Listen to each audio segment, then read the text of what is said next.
made it to the top of Bukak Pavilion, Chong, and it's a really nice spot. It's pretty much on the top of a mountain, and it's this giant pavilion. So I'm going to show you guys around. You can drive up here, but you can also take a bus and then walk for an hour up a hill. So that's up to you. Alright, I'm going to explore what's in and around here first, and then I'm going to show the outside. So one of the first 24-hour ramen stores I've seen. So I might grab one of those later. Then there's an arcade up here. Whole arcade. Well, there's a lot more gachapon than arcade, but remnants of an arcade. And so eating instant noodles, just watching the mountain, was actually a highlight that I didn't expect on my trip. So this day was about 10 degrees Celsius, and I got to just watch the mountain and watch the sunset. But instant noodles wasn't enough to fill me up, and so I had to hike back about an hour and head to Korean barbecue buffet. And so I tried this dish called yukwae, which was kind of like a raw beef salad, and I quite like it. Take your chopsticks. Get some of the pear and the meat.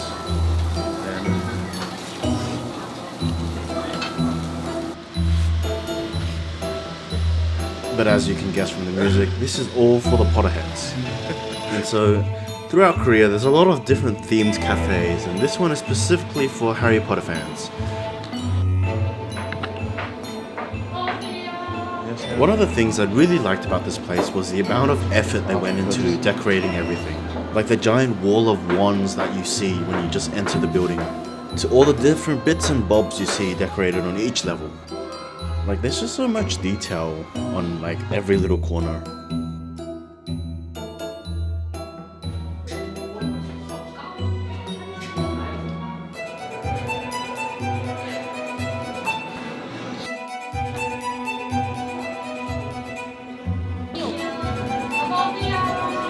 And so because I just came out of a buffet, I could only muster up the courage to maybe drink only a hot chocolate. But the decorations on the hot chocolate was pretty nice as well. It's a solid piece of chocolate with the sorting hat. But the best part of this place was on the top level, where you're able to dress up, maybe wear a gown, or if you fancy a Gryffindor coat, for about 5,000 won if my memory is correct. And so you get this cute little memory to take home with you.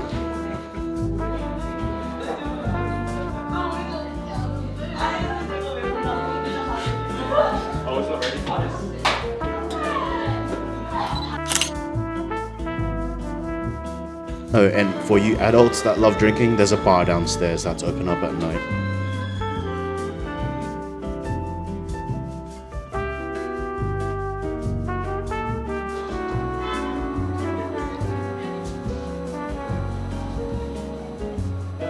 But that's enough of Harry Potter magic. Let me show you real magic, how to make money from my wallet disappear. I generally don't make big purchases when I'm overseas, especially traveling, just because I want to spend that money on food and activities, but once I came across this street, I knew I had to pick something up.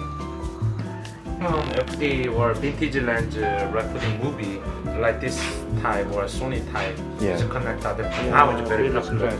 Yeah. Do you have A few years ago, very cheap price. So basically this is a 51-year-old lens, and I paid about 350,000 won, which is, let's say, about 370 AUD, which is rather cheap because this was pretty much mint and there was only one scratch on the metal outside.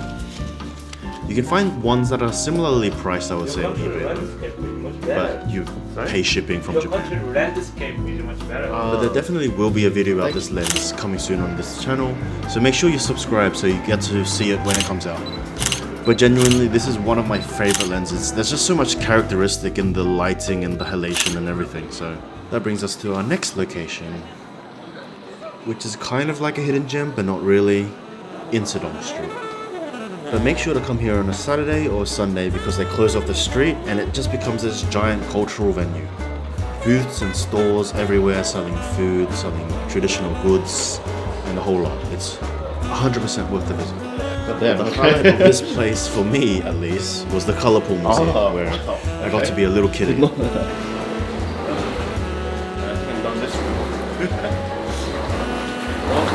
I guess today we're exploring Insadong, and this is one of the things here. I don't know what this is called, color pool, something. But okay, I need to take some photos.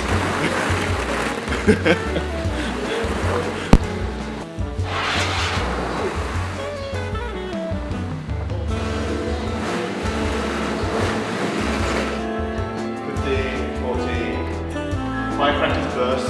Please be careful of the sound.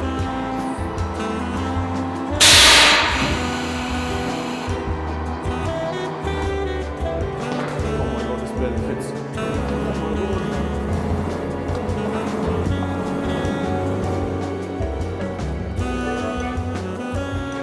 In summary, I was just running around like a kid. But if you want it to be empty, try and go early or just before closing. This was all shot an hour before closing. And it was basically empty besides for one other family that was there.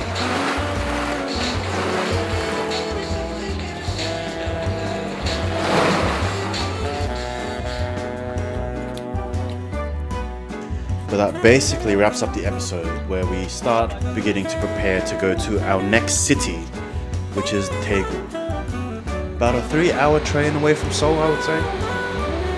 But once again, thank you for tuning in, and if you've made it this far, make sure you're subscribed. You probably are already, but thanks for watching, and I'll see you guys in the next episode in Daegu.